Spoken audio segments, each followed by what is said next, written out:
नमस्कार दोस्तों, मैं अमन। आज है 28 फरवरी और चलिए जानते हैं 28 फरवरी से संबंधित कुछ इंपॉर्टेंट अपडेट और साथ ही साथ पिछले वीक के कुछ इंपॉर्टेंट अपडेट्स के बारे में। तो चलिए शुरू करते हैं बिना किसी देरी के। तो आज का पहला अपडेट है, किस राज्य की कैबिनेट ने ई कचरे का निपटारा करने हेतु देश के पहले ई वेस्ट इको पार्क को मंजूरी प्रदान किया है। ऑप्शन ए है बिहार, ऑप्शन बी है पंजाब, ऑप्शन सी है दिल्ली और ऑप्शन डी है आपका तमिलनाडु। तो यहाँ पर जानते हैं दिल्ली ने ई कचरे का निपटारा करने हेतु पहले ई वेस्ट इको पार्क को मंजूरी प्रदान कर दी है। आपको बता दें कि दिल्ली में हर साल 2 लाख टन ई कचरा उत्पादन होता है। ई कचरे को वैज्ञानिक और पर्यावरणीय रूप से सुरक्षित निराकरण और निपटारा में ई कचरा प्रबंधन इको पार्क को से काफी मदद मिलेगा।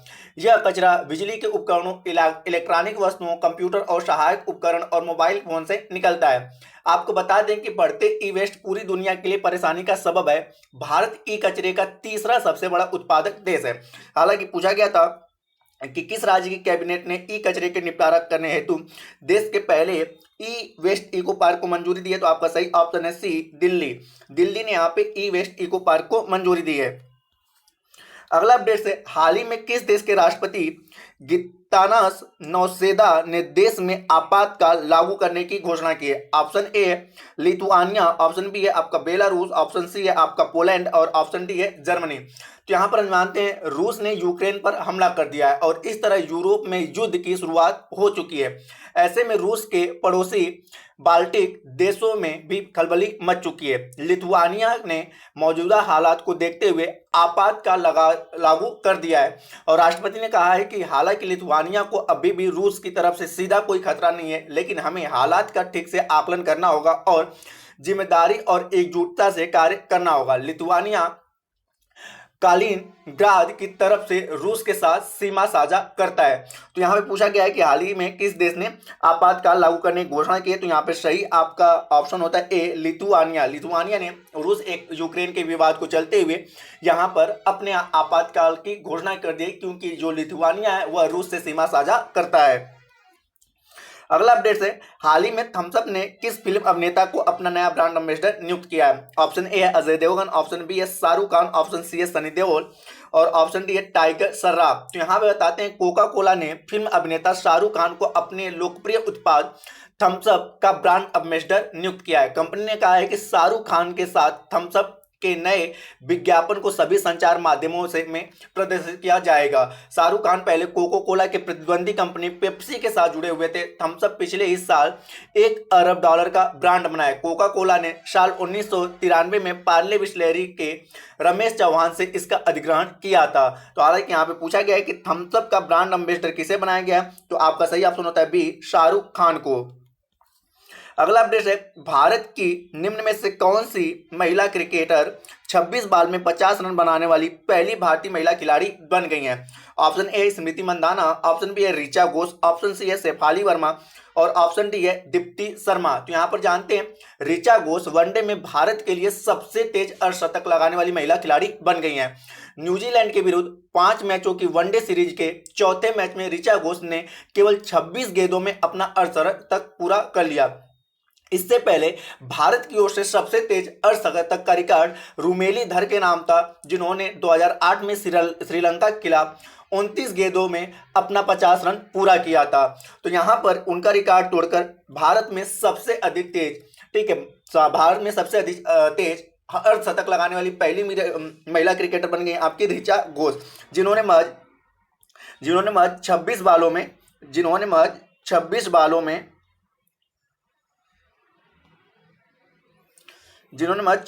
में 50 रन का आंकड़ा पूरा किया। इससे पहले यह रिकॉर्ड आपके रूमेली धर के नाम था, जिन्होंने 29 गेंदों में 50 रन पूरा किया था। अगला क्वेश्चन है आपका, कृषि नेटवर्क ने हाल ही में किस फिल्म अभिनेता को अपना नया ब्रांड एम्बेसडर नियुक्त किया है। ऑप्शन ए है आमिर खान, ऑप्शन बी है अजय देवगन, ऑप्शन सी है पंकज त्रिपाठी और ऑप्शन डी है आपका टाइगर श्रॉफ। तो यहाँ पर जानते हैं एग्रीटेक ऐप कृषि नेटवर्क चलाने वाली कल्टिनो एग्रीटेक प्राइवेट लिमिटेड ने फिल्म अभिनेता पंकज त्रिपाठी को अपना ब्रांड एम्बेसडर बनाया, ताकि इसके ऐप के जरिए किसानों तक पहुंच बनाई जा सके। ऐप वर्तमान में हिंदी, मराठी, पंजाबी और अंग्रेजी में उपलब्ध है और इसे जल्दी अन्य भाषाओं में लॉन्च करने की योजना की गई है। तो यहाँ पे पूछा गया है कि कृषि नेटवर्क ने हाल ही में किसे अपना नया ब्रांड एम्बेसडर बनाया है, तो यहाँ पे सही ऑप्शन होता है आपका सी, पंकज त्रिपाठी। अगला अपडेट है 24 फरवरी 2022 को प्रधानमंत्री किसान सम्मान निधि योजना के कितने साल पूरे हो गए। तो यहाँ पे आपको बता दें कि प्रधानमंत्री किसान सम्मान निधि योजना की शुरुआत की गई थी आपका 24 फरवरी 2019 को। 24 फरवरी 2019 को किसान सम्मान निधि योजना की शुरुआत की गई थी और इस वर्ष इसने अभी हाल ही में 3 वर्ष अपने पूरे किए गए। यह योजना प्रधानमंत्री के द्वारा शुरू की गई थी और इसका क्रियान्वयन केंद्रीय कृषि एवं किसान कल्याण मंत्रालय के द्वारा किया जाता है और इसके तहत प्रति वर्ष किसान को 6,000 रुपये राशि दी जाती है। प्रति वर्ष किसान को 6,000 रुपये राशि दी जाती है। तो यहाँ पे ये भी क्वेश्चन बन सकता है, किसान सम्मान निधि योजना की शुरुआत कब की गई थी? 24 फरवरी 2019 को। और इसे किस मंत्रालय द्वारा क्रियान्वयन किया जाता है? तो केंद्रीय कृषि एवं किसान कल्याण मंत्रालय के द्वारा किया जाता है और इसके तहत 1 वर्ष में लाभान्वित किसान को 6,000 रुपये दिए जाते हैं। तो इस योजना के अभी हाल ही में 3 वर्ष पूरे हुए हैं। तो यहाँ पे सही ऑप्शन होता है आपका डी, 3 वर्ष। अगला अपडेट है, भारत और किस देश ने हाल ही में नीली अर्थव्यवस्था और महासागर पर रोड मैप पर सहमति जताई है? ऑप्शन ए है आपका फ्रांस, ऑप्शन बी है नेपाल, ऑप्शन सी है चीन और ऑप्शन डी है रूस। तो यहाँ पर जानते हैं भारत और फ्रांस ने हाल ही में नीली अर्थव्यवस्था और महासागर शासन पर रोड मैप पर सहमति जताई है। दोनों देश वैज्ञानिक ज्ञान और महासागर संरक्षण में योगदान देने के उद्देश्य से इस रोड मैप पर सहमत हुए हैं। इस रोड मैप के दायरे में समुद्री व्यापार, समुद्री उद्योग, समुद्री प्रौद्योगिकी, मत्स्य पालन, वैज्ञानिक अनुसंधान, समुद्री पर्यटन, अंतर्देशीय जलमार्ग, एकीकृत तटीय प्रबंधन और नागरिक समुद्री मुद्दों पर सक्षम प्रशासन के बीच सहयोग शामिल होगा।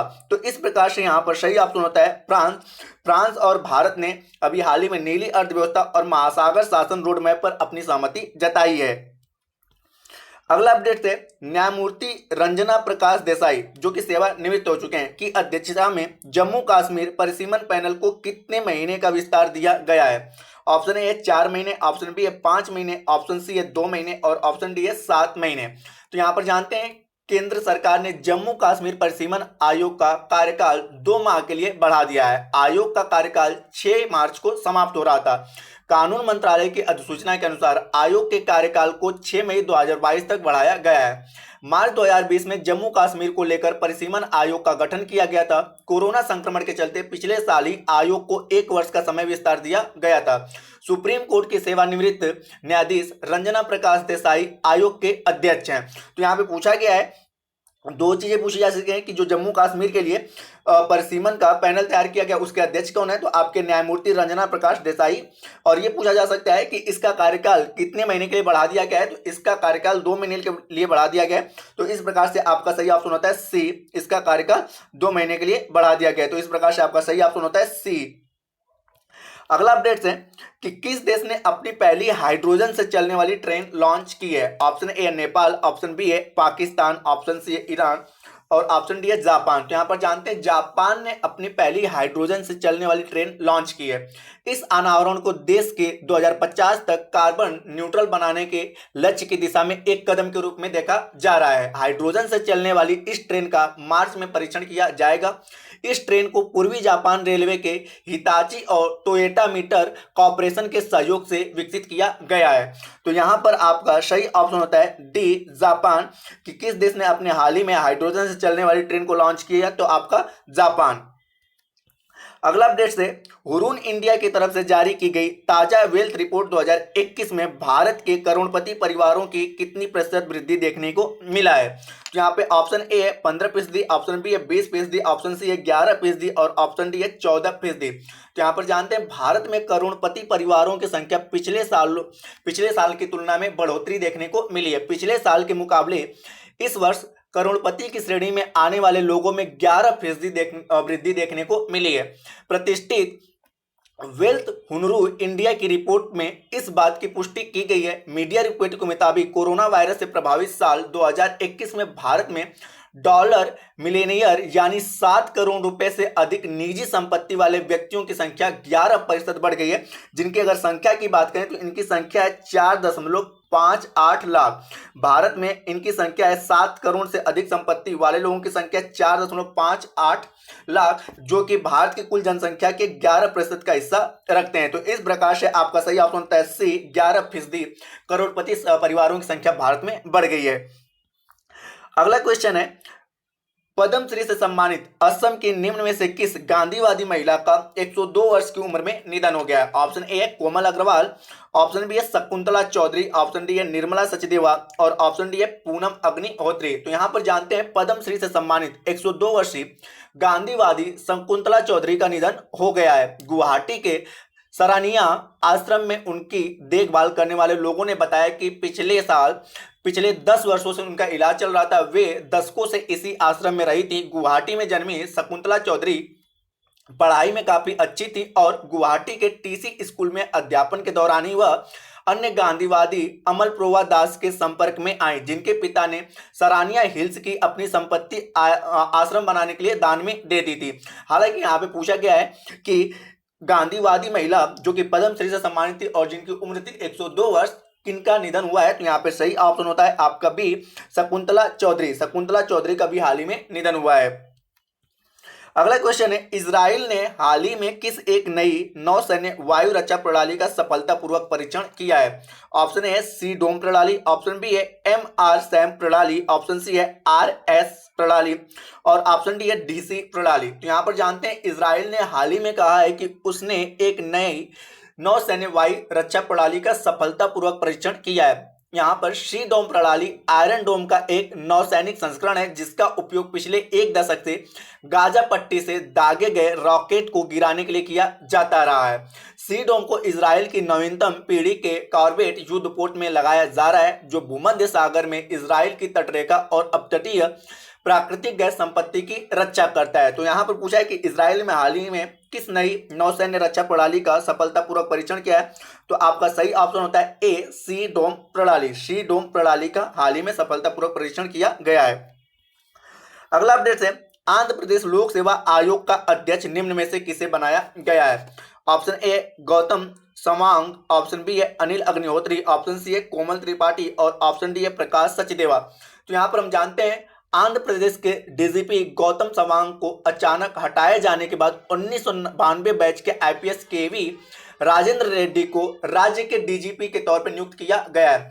रेड्डी ने आंध्र प्रदेश के पुलिस महानिदेशक का चार्ज संभाला। वहीं 1992 बैच के भारतीय पुलिस सेवा के अधिकारी हैं। यहाँ पे KV राजेंद्र रेड्डी से पहले गौतम सवांग पुलिस के महानिदेशक थे, जिन्हें की लोक सेवा आयोग का अध्यक्ष बनाया गया।